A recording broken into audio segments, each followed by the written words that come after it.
విపరీతమైన వర్షాలు, వరదలు వంటివి ప్రకృతి విపత్తులు వచ్చినప్పుడు సమర్థవంతంగా ఎదుర్కోవడానికి ముందస్తు ప్రణాళికతో అధికారులు సన్నద్దంగా ఉండాలని, ఎలాంటి మానవ, పశు ప్రాణ నష్టం, ఆస్తి నష్టం జరగకుండా చూడాలని జిల్లా కలెక్టర్ వెంకటేశ్వర్ పేర్కొన్నారు. సోమవారం సాయంత్రం స్థానిక కలెక్టరేట్ సమావేశ మందిరం నందు అధికారులతో సమావేశం నిర్వహించి భారీ వర్షాలు, వరదలు వచ్చినప్పుడు ముందస్తు ప్రణాళికలతో అధికారులు సన్నద్దంగా ఉండాలని కలెక్టర్ అధికారులకు సూచించారు. నీటిపారుదల శాఖ వారు కరకట్టలు బలహీనంగా ఉంటే ముందుగానే గుర్తించి వాటిని పటిష్టపరిచే విధంగా చర్యలు తీసుకోవాలని సూచించారు. అలాగే ఆర్ఎండ్బీ అధికారులు బలహీనమైన కల్వర్టర్లను గుర్తించి అవి తెగిపోతే ప్రత్యామ్నాయ మార్గాలు ప్రణాళికగా ఉండాలని సూచించారు.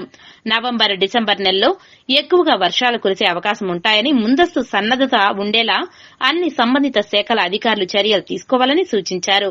చెట్లు పడిపోతే వాటిని కత్తిరించి రోడ్డు క్లియర్ చేసే విధంగా కట్టర్లు అందుబాటులో ఉండేలా ఆర్ఎండ్బీ అధికారులు పునరావాస కేంద్రాల గుర్తింపు రెవెన్యూ అధికారులు చేయాలని సూచించారు.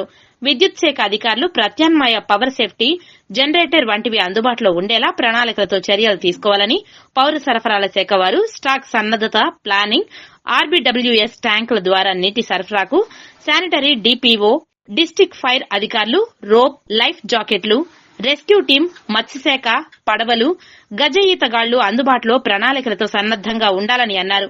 డీఎంహెచ్ఓ అవసరం మేరకు మెడికల్ క్యాంపులు, 108 ఏర్పాటు, డాక్టర్లు వంటి వాటికి సంబంధించిన అంశాలపై సన్నద్దత ఉండాలని సూచించారు.